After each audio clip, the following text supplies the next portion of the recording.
Hello. In this part of the tutorial, we're going to look at my specialised area, which is verifying machine ethics. So, verification is the process of checking that some program or system does what it's supposed to do. So first question might be, what do we want to prove about a machine ethics system, something that claims that it performs ethical reasoning? And obviously what we want to prove is that the system always does the right thing, but typically when we do verification, we try and actually express what we're trying to prove more precisely, ideally mathematically in some kind of logic, and does the right thing is too vague for us to really capture that. But as we've seen in the implementation sections, most of these systems have some set of rules or utilities that we can describe as an ethical encoding. And they have a decision mechanism, typically a philosophical theory. So part of the idea tends to be, particularly if you're coming from the symbolic AI tradition, that you can show this ethical theory and these set of rules to your stakeholders, and they can in some sense sign these off, that these accord with their values.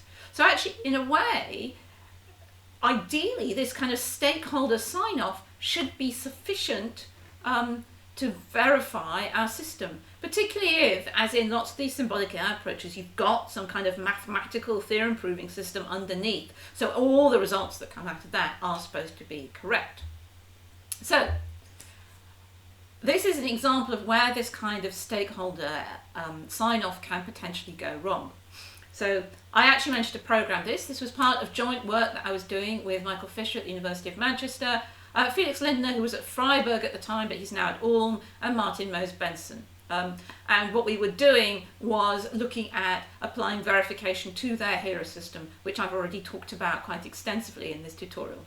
And we were looking at an example that uses the principle of double effect, which, if you recall, specifies, among other things, that the net balance of consequences of an action must be positive and that no negative consequences can be intended.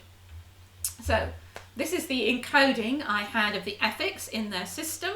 So I had three utilities. I had -1 for the lights being on, the idea there being that this uses up resources like electricity and is bad for the environment.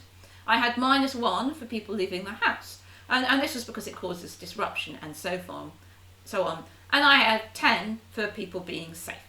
And part of the problem here was that I was thinking in a kind of pure utilitarian way, and I wasn't really thinking about the principle of double effect.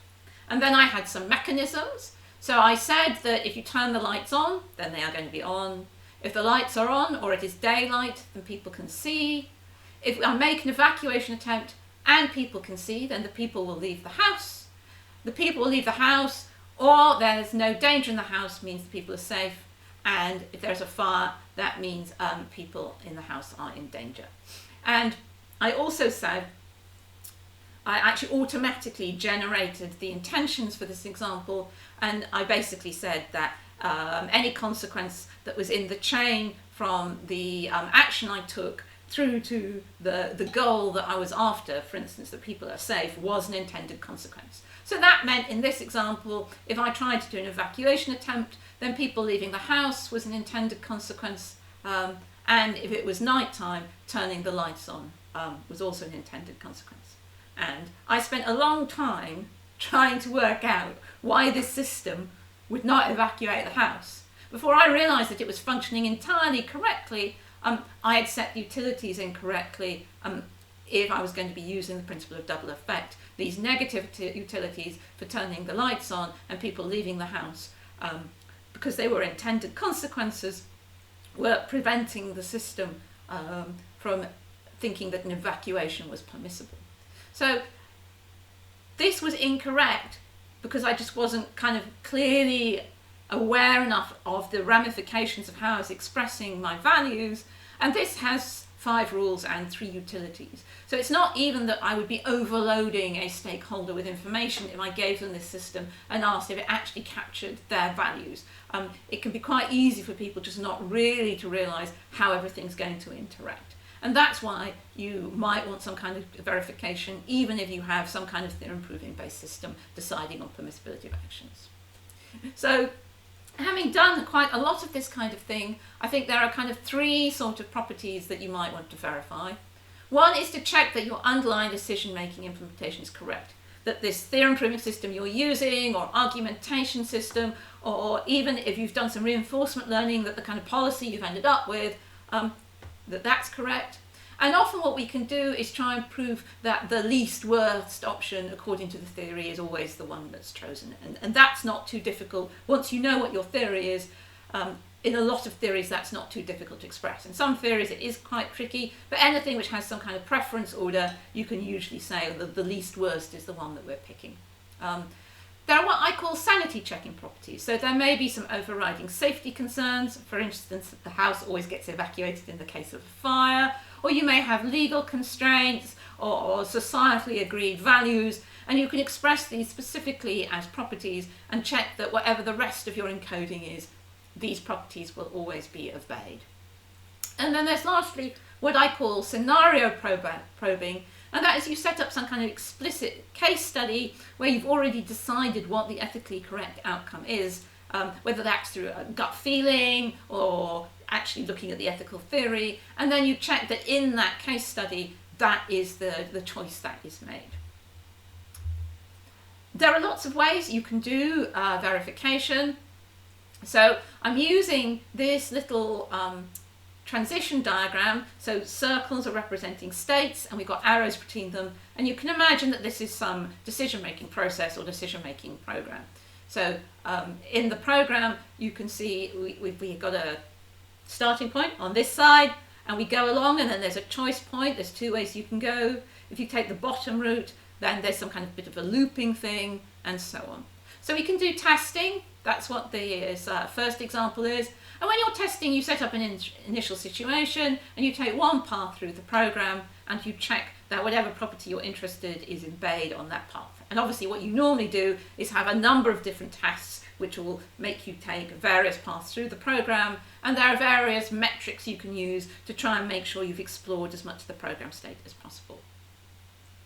Another approach that gets used is this one I've called theorem proving, and in that every operation your program can take, you explain how that affects the statement of your property. So for instance, if you are assuming that some property phi is true, is your initial state, and whatever this first step in this program is, you assume that you can show that it changes phi to theta. So beforehand phi is true, and afterwards theta is true. For instance, suppose this was +1, so we might say if you've got n beforehand and it's greater than 0, then afterwards n will still be greater than 0. So that is preserved through that thing, or you might just say n is equal to n plus 1, depending on the kind of theorem you're trying to prove.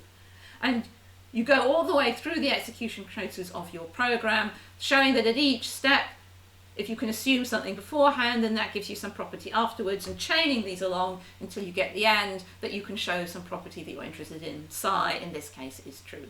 And there are tools to help you do theorem proving. They are increasingly have automated support these days, but even so they tend to involve a certain amount of manual intervention to say, no, this is the particular rule of inference, going back to Frege's logical calculus, they tend to be based on that I want to apply in this case in order to get to the theorem I want to prove. And lastly, the technique that I've used a lot is called model checking.